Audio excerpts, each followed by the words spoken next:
За сайн байцгаана уу Золбоо TV-ийн та бүхэндээ энэ өдрийн мэндийг хүргэе. Өнөөдрийн та бүхэндээ ярих гэж бэлдсэн болсон явдал маань нэлээд хүнд сэдэв байгаа. Маш муухай гэмт хэрэг саяхан Солонгост болсон. Тэгэхээр болсон явдлаа эхлүүлэхээс өмнө та бүхэндээ анхааруулад хэлэхэд хит эмзэг юм сонсож чаддгүй. Хит тийм дотор эвгүүрүүлсэн тийм муухай болгосон тийм дүрс, бичлэг, янз бүрийн тийм болсон явдал сонсож чаддгүй хүмүүсээ ивэл энэ бичлэгээс шууд гараарай. Энэ бичлэгийг битгий үзээрэй гэж анхааруулмаар байна. Ялангуяа та бүхэн магадгүй хоолоо идчихвэл хоолоо идэж дууссныхаа дараа энэ хүү бичлэгийг үзээрэй.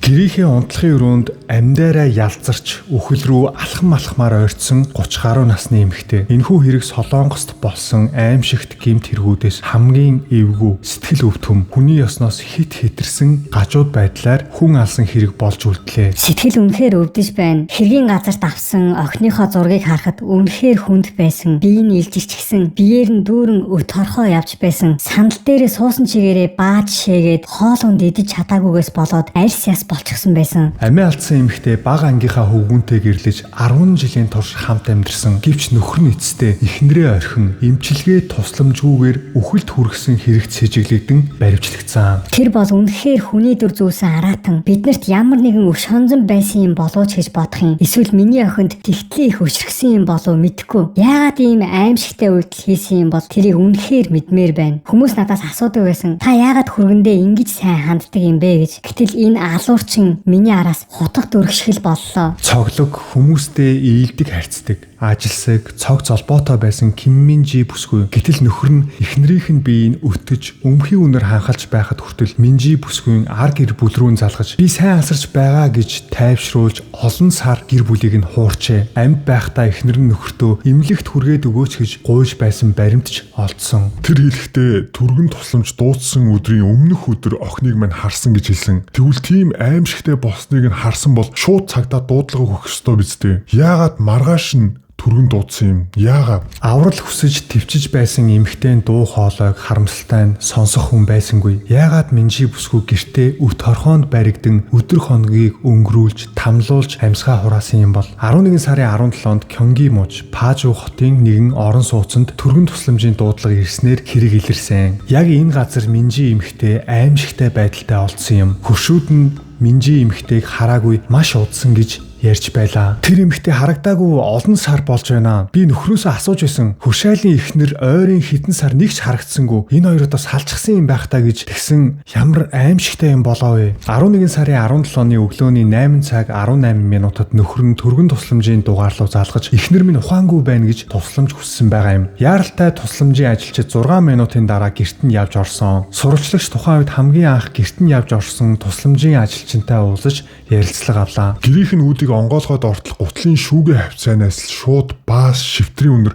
маш хүчтэй үнэртэж эхэлсэн. Амьд хүн ингэтлээ арьс нь ялзарчихсан, дээр нь өт хорхоо явж байгаа тохиолдлыг би анх удаа харсан. Утас нь асаалттай. Утсан дээрээ 2000-аад онд гарч байсан дээр үеийн драм тавьчихсан. Нүд нь нээлттэй. Утасны зүг рүү ширтчихсэн. Чүү амьсгалж байсан. Тэгэхээр амар байгаас түргэн тусламжийн ажилтнад дуудлага аваад гэрт нь яваад орсон чинь яг гутлын шүүгээс ахуулаад бүр амар муухай юм илжирсэн үнэр үнэртэй тэгсэн гэж байгаа байхгүй. Тэгээд өрөөг нь онгоолгоод харсан чинь ингээд суудал дээрээ буудан дээрээ ингээд тэр чигээрээ хөвтцсэн арьс яс болцсон хүн. Хөлн ингээд илжирээд гар хөл нь илжирээд дээгүүр нийл өт хорхоо шавж яваа, доогоор нь бас нийл өт хорхоо шавж унтсан. Тэгээд нөгөө эмэгтэй ингээд хажуу тийш харцсан.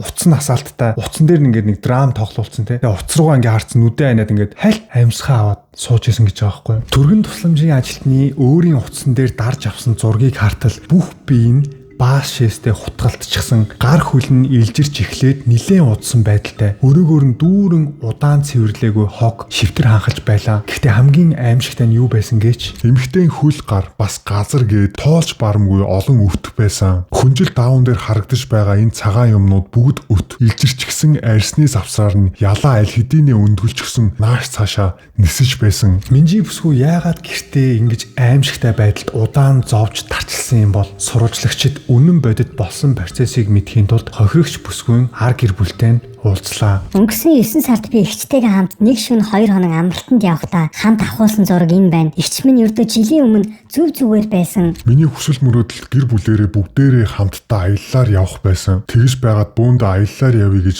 их ярьдаг байсан. Өнгөрсөн жилийн 9 сард ургацын баяраар Минжийг хамгийн сүүлд харсан гэж гэр бүлийн гишүүд нь ярьцгааж байлаа. Ээжтэй байнга санаа тавьдаг их ухаалаг охин байсан гэдг нь бичсэн мессежээс нь харагдаж байлаа. Эгчийнхээ төрсөн өдрийг хүртэл мартдаггүй маш сайн дүү байсан гин. Охин маань үнэхээр цоглог золбоолог хөвгөлтэй охин байсан. Яагаад ийм аимшигтай явдал болов вэ гэж эргэн тойрны хүмүүс бүгд их гайхаж байгаа. Бага ангитай нэг ангийн найзууд байсан хоёр удаан үерхсний эцэст 2016 онд хурмаа хийж гэрэлтэд батлуулжээ. Нөхөр нь цэргийн албан агч төрийн ажилтан байсан учраас нөхрөө дагаад хол паажууд үүрэгт нүүж иржээ. Хосууд хүүхэдгүй байсан тул хоёр нохоогоо тижээж тэднийг хүүхэд мэд хайрладаг байсан гин. Гэтэл 2023 онд Минжи бүсгүй ажлаасаа гарч Гуан чангийн буюу сандралт төгшүүрийн өвчний шинж тэмдэг илэрч эхэлсэн байна. Охин маань нэг удаа надад ингэж хэлсэн. Надад төгшүүрийн өвчин илрээд байна. Би эргүүлээд асуусан. Эмнэлэгт очиж үзүүлсэн юм уу гэсэн. Эмнэлэгт очоогүй гэж хариулсан. Хүмүүс ихтэй газар байхаар дотор муухаараад хөлс гоожоод зүрх түгшээд байна гэж хэлсэн. Хөргөн охинд маань үнэхээр сайн ханддаг байсан. Цэргийн ажлыг хийж ирчгээд хоол унд хийж өгөн цэвэрлэгээ хувцас сунар угаах гээд гэрийн ажилд нь хүртэл тусалдаг байсан. Охинд маань сайн ханддаг болохоор бид ч хөргөндөө их талархдаг байсан. Тийм болохоор хөргөнийхээ эдхийг хүсдэг хоол хүнсийг нь бүгдийг нь хийгээд явуулдаг байсан. Дэндүү их итгэсэн. Бидэнд үнэхээр сайн ханддаг байсан учраас дэндүү их итгэдэг байсан. Гэтэл 11 сарын 17-нд хөргөнөөс нь ирсэн дуудлагын дагуу эмнэлэг дээр гүйгээд очтод охин нь танигдахын аргагүй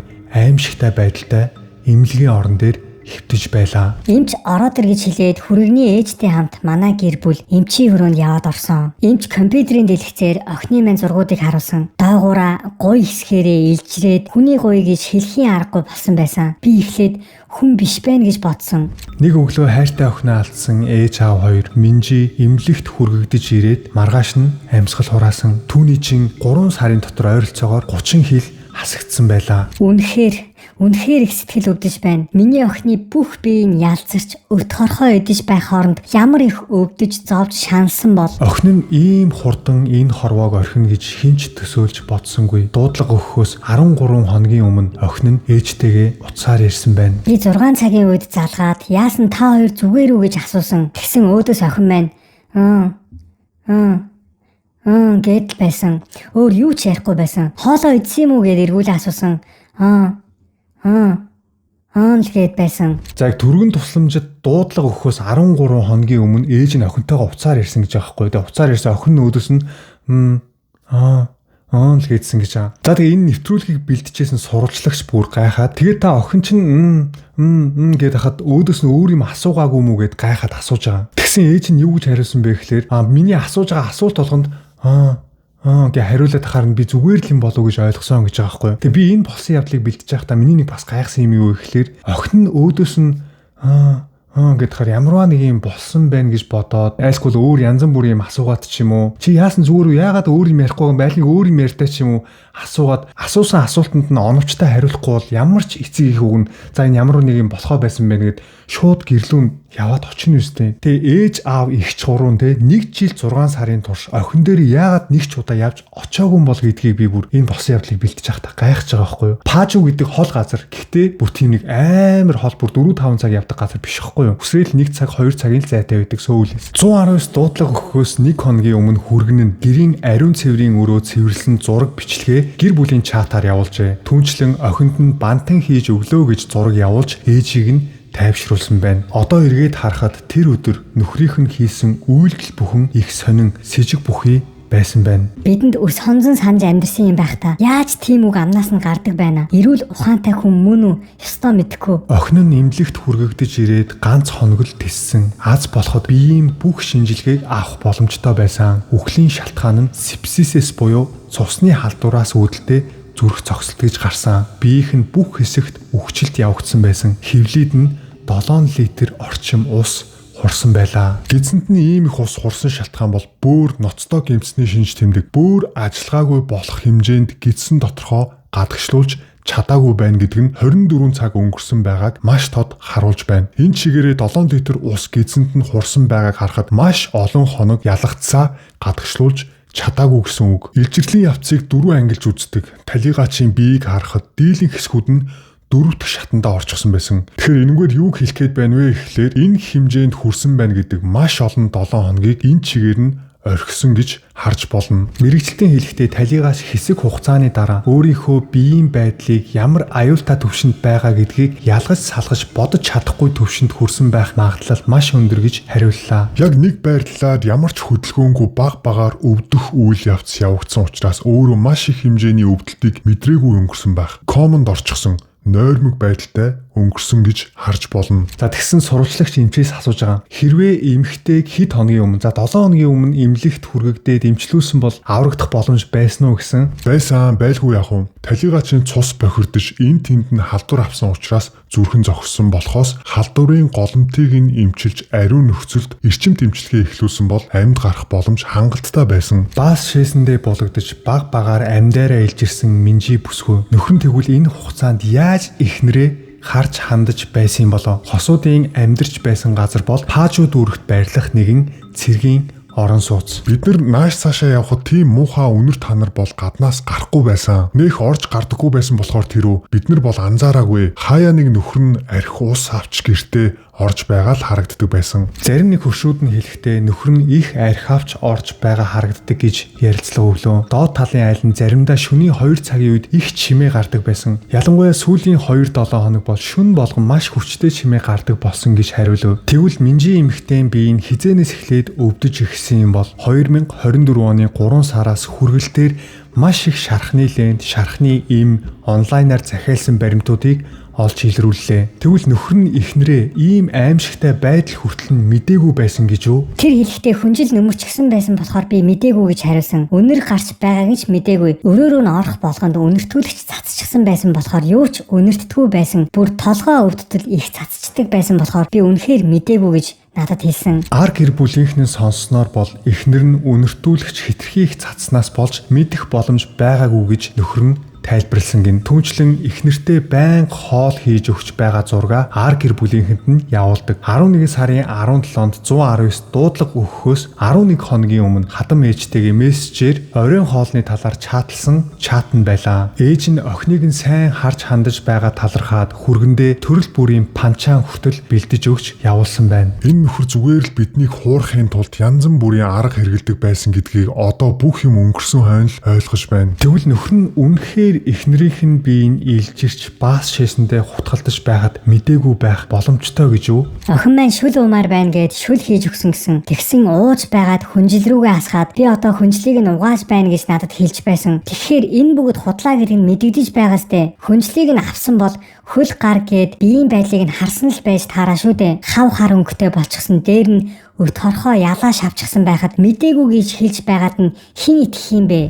Нөхөр нь цагдаад мэдүүлэг өгөхдөө би үнэхээр мэдээгүй гэж маш бухимдалтай тайлбар өгсөн байна. Гэтэл анх очсон түргэн тусламжийн ажилчид хэлэхдээ нөхөр нь эхнэрийнх нь бие нь муу байгаа гэдгийг 3 сарын өмнөөс мэдсэн гэж хэлсэн гэж тэмдэглэсэн байна. Би анх хэргийн газар явж ороод маш их гайхсан. Тэгээд нөхрөөс нь асуусан. Яагаад ийм зүйл тохиолдов вэ? Яагаад энэ эмэгтэй ингэж байж идэг вүлээ? Харин нөхөр нь хэлэхдээ эхнэр маань өөрөө энэ бүгдийг даван туулна гэж бодоод би дуудлага өгөөгүй маа гэж хэлсэн. Би гайхаад эргүүлээд асуусан. Ойлгосонгүй та дахиад хэлээч эхнэр чинь өөрөө давж туулж гарч чадна гэж бодоод дуудлага өгөөгүй юм уу гэсэн тийм гэж хариулсан. Би гайхаад дахиад асуусан. Тэгвэл бүтэн 3 сарын турш та ийм байдалтай байлгасан юм уу гэсэн миний асуултанд хариулаагүй. Тийм учраас надад бүх юм с хичгтэй санагдаад шууд цагдаад дуудлага өгсөн юм. Мэргэжилтэн тайлбарлахдаа талигачийн бие илжирч өт хорхоо үедтэл ямар нэг арга хэмжээ аваагүй байна гэдэг бол ямар ч тусцаа үзүүлээгүй гэдгийн маш тодорхой баримт гэж хариуллаа. Тэгвэл яагаад нөхөр нь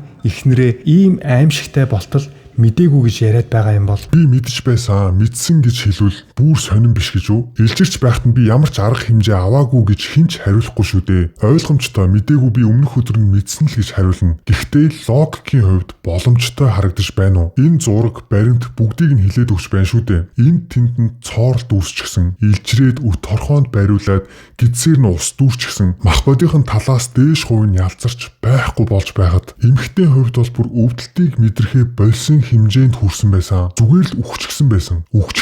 Гэхдээ яг толгоо хэсэг нь л амьд байсан. Нүд нь нээлттэй, нүдээ цавчаад гэж хариулах чадвартай. Ямар аимшигтай харгис үйлдэл вэ? Зүгээр л эрүүдийн шүүсэнтэй адилхан. Олон сарын турш эрүүдийн шүүсэн л гэсэн үг. Энэ бол яагаад ч зүгээр өнгөрүүлж болохгүй. Үнэхээр аимшигтай гэмт хэрэг. Энэ хэргийг бол хохирогчийг авраагүй орхитуулсан хэрэг гэж явахгүй. Эрүүгийн хуулийн 275-ын 1 зааснаар хүнийг санаатаагаар хорлож, асаргаа суйлгааг зориудаар орхиж, амь насанд нь аюул учруулан хүний амийг хөнөөсөн хэрэг тохох боломжтой. Хэрэг гарсан өдөр мөрдөн байцаагчид гэрээс нь эхнэрийнх нь нөхөртөө хандаж бичсэн 2 захиаг олж илрүүлсэн байна. Захидалд ингэж бичсэн байжээ. Нөхөр нь хоёулаа салъя гэж хэлсний хариуд намайг уучлаарай. Чамд хэцүү байгаа байх. Намайг эмнэлэг рүү авч явж өгөөч. Тэгж болох уу гэж гуйсан захиа байлаа. 2016 онд гэрснээсээ хойш Минжи бүсгүй найзууд гэр бүлээсээ хол паажууд танил талгүй ганцаардаж амьдарч ирсэн. Ажлаасаа гарснаас хойш цорын ганц түшиг итгэсэн хүн нь нөхөр нь байсан гэдэг нь тодорхой. Тэгвэл нөхөр нь өвдөж байгаа эхнэрээ нэг удаа эмнэлэгт дагуулж явсан болов. Эмнэлгийн бүртгэлийн газар очоод шалгуулад үзтэл 2024 оны 6 сарын 1-нд хамгийн сүүлд эмнэлэгт үзүүлсэн байлаа. Тэгэхээр жил 6 сарын турш эхнэрээ нэг ч удаа эмнэлэгт үзүүлээгүй. Хамгийн аимшигтай нь юу гэж 2025 оны 9 сард 2 нохоогоо эмнэлэгт үзүүлсэн баримтыг олж илрүүлсэн. Эхнэрээ эмнэлэгт дагуулж яваагүй байж яаж 2 нохоогоо эмнэлэгт дагуулж явна гэж бодсон юм болоо. Нохооныхоо үсийг засуулж, усанд оруулж, хоолыг нь өгдөг байсан мөртлөө яагаад эхнэртэйгээ нохооноос дорд харьцсан юм бол тэгэхээр бүр үнэхээр аимшигтай байгаа. Эхнэрээ тийм аимшигтай байдалтай буудан дээр орхичоод тэгэд нэг ч удаа эмнэлэгт дагуулж яваагүй 1 жил 6 сар болсон гэж байгаа байхгүй. Тэгсэн мөртлөө нохоогоо байнга эмнэлэгт дагуулж явж үзүүлжсэн. Үсийг нь засаад ус чин ороод усан бассейн энэ төр дагуулж ороод тэг нохоогоо ингэж тордож хайрлаж хандчихсан мөртлөө эхнэрээ зүгээр тэр буудан дээр ингээд илжиртэн хорхоо хөтөнд баригдтал ингээд буудан дээр орхицсан байсан гэж боддоо. Эхнэрийн хувьд ганц найдвар тавьж исэн хүн бол нөхөр нөө. Магадгүй нөхөр нь гаслайтинг хийсэн байж болцшгүй гэдэг нь эхнэрийн нөхөртөө хандаж бичсэн захианаас анзаарэгдэж байна. Нөхөр нь сална гэсэн шууд уучлалт гуйж би чамд их төвөг учруулж байгаа гэж бичсэн байсан. Эхнэр нь өвдсөн үед нөхөр нь огт сэтгэл санааны дэмжлэг үзүүлээгүй. Магадгүй эхнэрээ маш сул дорой, өрөвдөлтөө, бухимдалтай, ядаргаатай төвөгтэй харцаар харж харьцаж байсан байх. Тэр цаг үе нь хизээнээс байсан бэ гэхээр эхнэр нь өмдөндөө шээж баах үеэс байсан болов уу гэж харж байна. Тэр үед салан барин чи арчаагүй гэх мэт үгийг хэлсэн бол эхнэрийнх нь хувьд өөрийгөө үнэлэх үнэлэмж навс унсан байх магадлал тун өндөр. Нөхөртөө найдаж байсан боловч нөхөр нь арга хэмжээ авч өгөхгүй болохоор эцэст нь өөрөө ч өөртөө бууж өгсөн байх. 10 жилийн турш хамт амьдэрсэн бол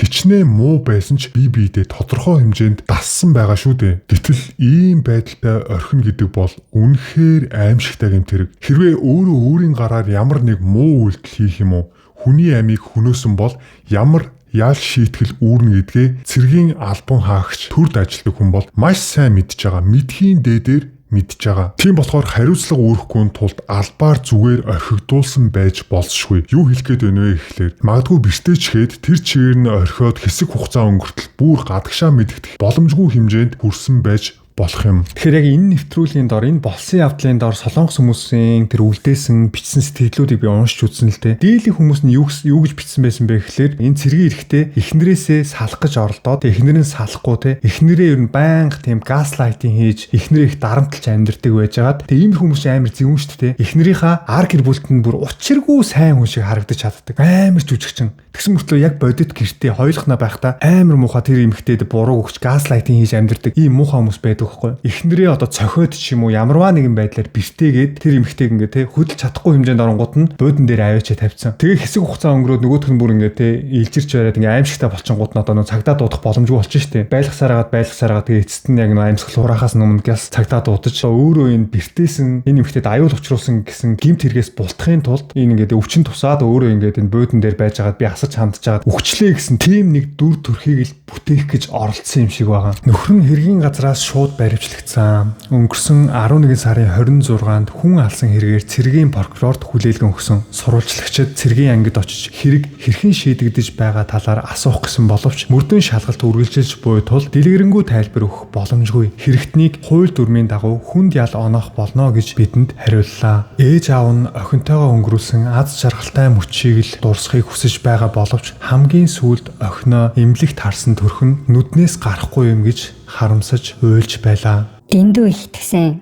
Бид нэр дэндүү ихтгэж буруу хүндээ дэндүү ихтгсэн байна. Энэ хэргийг яагаад ч орхихгүй. Эцсийг нь хүртэл явнаа. Энэ гэр бүлд үлдсэн ганц л зүйл бий. Үннийг олж тогтоох. Хэрвээ Минжи бүсгүйг эмнэлэгт аваачсан бол аврагдах боломж бүрэн байсан юм. За тэгэхээр би болсон явдал дугаараар одоо бараг 100 гаруй болсон явдал ярьсан байгаа тий. Өнөөдөр миний энэ бэлдсэн болсон явдал бол энэ болсон явдлууд дундаасаа бүр хамгийн аимшигтай байсан гэж би хувьдаа бодож байгаа байхгүй. Яагаад гэвэл бичиж байхдаа бүр үнэхээр дотор муухай болсон. Яаж ингэж чадсан юм болоо те яаж ийм хүн байдаг байна. Эхнэр нь буудан дээр яг тэр чигээр ингээ хөтлөхгүй тэр чигээр ингээ 1 жил 6 сарын турш байлгасан гэ бодолтой. Хоол амруу навж чигээл тэгэл урд нь нэг утас хасаачаал тэр эмэгтэй яг ингээ амьдаараа ингээ зүгээр ингээ тарчилж өгсөн байхгүй. Амьд байгаа мөртлөө бие нь илжрээд ялцраад 30 хил тураад бие нь ингээ үт торхоо шавж идээд үт тунаад тэр ялаа шавж ингээ эргэлдээд бүр ёо гэрт нь бүр тийм амар байсан гэж байгаа. Тэгэл тэр нөхөр нь интернетээр баахан үнэртүүлэгч авцсан тэг гэрээр нь дүүрэн тавьсан. Тэг ингээ цацчдаг гэрээр. Тэг бүр сэтгэл зүйн эмгэгтэй амар алуурчин хүмүүс байдаг шүү дээ. Psychopath одоо юу гэдэг амар хүмүүс байдаг шүү дээ. Миний хувьд баг нөхөр нь тийм хүн байсан болов уу гэж хараад байгаа байхгүй. Яаж ихнэр нь тийм аимшигтай байдалд орсон байх 1 жил 6 сарын турш эмнэлэгт хүрэхгүй ингээд хажууд нь байсан юм болоо. Зүгээр л тэр эмгэгтэйг бол алъя гэж бодсон байхгүй. Өөрөө хүч хэрэглээд ямарваа нэгэн байдлаар алчих юм бол өөрөө хүн алсан хэрэгээр шоронд орно шүү дээ. Тэр хэрэгээ хүлээхгүй тулд буудан дээр тэр чигээр нь эмчилгээнд явуулахгүй орхиод нэлжрүүлээд алгаа хийцэн байгаа байхгүй. Тэг бас нэг миний ойлгохгүй байгаа юм юу вэ гэхэлэр энэ ээж аав хоёр нь их чинь 1 жил 6 сарын турш те охин дээр яагаад нэг ч удаа явж очоогүй болоо гэдгийг би бүр үнэхээр гайхаж байгаа. Охин нь угаасаа энэ Гуан Чаян гэдэг өвчин туссан биз дээ 2023 онд. Би нэг Гуан Чаян гэдэг өвчнийг байн хэлээд байгаа те. Энэ өвчин болохоор сэтгэл зүйн бүр тийм асар их дарамтанд ордог өвчин байхгүй юу? Олон хүнтэй газар байж чадхаа болчдөг өвчин. Ялангуяа Солонгосын одууд энэ өвчин маш их тусдаг. Нийгэмд гарахаараа ингээд бүр тийм айцтай болчдөг. Хүмүүс олон хүнтэй газар очих юм бол юм бодож чадхаа болоод ингээд хамаг хүлсэн сутгаад ингээд бүр айц тавтаад гар хүлэн салганаад тийм өвчин байхгүй юу? Эмэгтэй хувьд яагаад ийм өвчин туссан юм бол те? 10 жил нөхөртөөгөө хамт амьдрахдаа нөхөр нь яаж амар дарамтлагдаг, газлайтинг хийдэг, толгойг нэргүүлдэг, өвдөгдөг байсан болоод ийм аимшигтай өвчин туссан юм бол. Тэгээ ийм өвчин туссан гэдгийг мэдчихсэн бол охин дээр ядч нэг удаа гэрт нь явж очоогүй гэдэгт нь би бүр гайхаад байгаа байхгүй. Тэгээ сүүлд ээж нь те яг тэр дуудлага өгөхөөс өмнө 13 хоногийн өмнө охинтойгоо ярьсан биз. Одоо юм асуухаар өөдөөс нь гэд харахтаа ээж аав хүн гайх нь үстэй миний охин чинь яатсан болоо гэд. Хүү чи зүгээр үү? Яатсан бэ? Яагаад миний асуултанд оновчтой хариулахгүй байгаа? Ээж нь яваад очлоо шүү гэдэг ч юм уу те. Тэгэхээр мэдээж л гэсэн байж тааш. За энэ ямарваа нэг юм болох байлаа гээл. Ядаж 13 хоногийн өмнө яваад очсон бол яах ч байсан бэлээ те. Яг хөө мэдээж нөгөө нөхөр нь балиар залтай юм болохоор зөндөө нэг ээж аав руу мессеж энэ явуулсан байна л да. Худлаа хоол хийж өгч जैन, бантан хийж जैन, гэр орноо цэвэрлж जैन. Эхнэр сайн байгаа гээл зөндөө олон мессеж тэр гэр бүлийнхэн чат руу явуулаад байсан байна. Гэтэл эн чинь амар сэжигтэй байгаа нь тодорхой шүү дээ. 1 жил 6 сарын турш охинтойгоо уулзахгүй байна гэж бод юу гэсэн үг юм бэ те? Ямар төв алхасцсан амьдарч байгаа шүү дээ. Энд чинь Солонгос дотроо л амьдарч байгаа шүү дээ. 6 сарын дараа ч юм уу охин дээр нэг удаа яваад утсан бол тэгээ жилийн дараа ч юм уу яваад утсан бол бүх процессыг нүдэрээ хараад охиноо шууд аваад эмнэлэгт үзүүлчих болох байсан байхгүй. Энэ болсон явдал дээрээс бас нэг зүйл айгүй надад анзаарагдчих юм юу гэхээр ерөөсө хүүхдүүддээ тийм анхаарал халамж тавьдаггүй тийм хинэггүй эцэгчүүд байдаг угаасаа. Би төрүүлсэн бол болоо гэсэн шиг те. Тэгээ зүгээр гаргуунд нь гаргаа хайчдаг. Зүгээр миний ингээд эргэн тойрон зөндөө олон кейс байна л да. Бүр өчнөө олон жил тэр ганцаараа ингээд амьдарч яхад нэг ч удаа охин дээр очиагүй. Тим эцэгчүүд байдаг. Тоодог. Сайн уу? Гайгүй юу гэдэг хаяа нэг яриад өөрийнхөө тэр гимжлийг ингээд тайтахар болчдөг. Миний охин яаж байгаа бол, яаж амьдарч байгаа бол, ямар хүнтэй сууж байгаа бол, ямар хүнтэй таарж байгаа бол тий араас нь тгий санаа зов нэг удаа охинтойгоо очиж уулзчих юмсан. Ямар ч тийм сэтгэл байдаггүй, тийм муухай эцэгчүүд байдаг. Өөртөө дурандаа хүнтэй очирч хүүхдтэй болчоод тэгээ тэр хүүхдээ гаргасан хойно чамаас олж инглээ, чамаас олж тэглээ, чи ингэсэн тэгсэн гэдэг хүүхдээ ялархаад ийм эцэгчүүд бол нэрэ. Бодхоос бухимдал төрмөр бүр үнэхээр үнэхээр тэнэг. Өөрийнхөө үе тэнгийн залуучуудад дүүнэртаа гэж хэлэхэд бид нар ийм ялархуу ийм тэнэг сэтгүүтэй байж болохгүй шүү. Өөрсдөө үр хүүхдээ төрүүлсэн л бол тэр үр хүүхдийнхаа төлөө эцсийн хүртэл явах үүрэгтэй байхгүй. Энэ бол бидний үүрэг. Тэр хүүхдүүд чи юугаач мэдэхгүй ирж байгаа нь ялах амьтад ч тийм. Аав чинь байгаа шүү, ээж чинь байгаа шүү гэдгийг л тэр хүүхдэд ойлгуулад өгөх хэрэгтэй. Харин ч би хүүхдийн төлөө энийг хийгээд өчгүй яав да. Би хүүхдэд дэндүү одоо солонгосоор пужукэ гэдэг байхгүй. Би хүүхдэд дэндүү тутмаг аав байсан да. Би хүүхдэд аав шиг аав байж чадаагүй дэ гэсэн энэ сэтгэл зүрхийг л тээж амьдрах хэрэгтэй шүү дээ. Бидэрт өөртөө ганцхан л хүмүүс байгаа. Бидний үр хүүхдүүд. Бид нар үр хүүхдүүдтэй л өөртөө. Тэгээд аль болох үр хүүхдүүдэд хайрлж, хамгаалж, юу болж ийн, яаж ийн гэж ярьж, очиж уулзаж, зовлонгийн сонсож, ээж аавд байцгаая гэж уриалмаар байна. За тэгээ өнөөдрийн босон явдал нэлээд хүнд сэдв байсан. Тэгээ та бүхэн ч гэсэн жоохон дотор чи эвгүй болсон байхаа. За тэгээд дараагийн бичлэгээр уулзтлаа. Түр баяртай.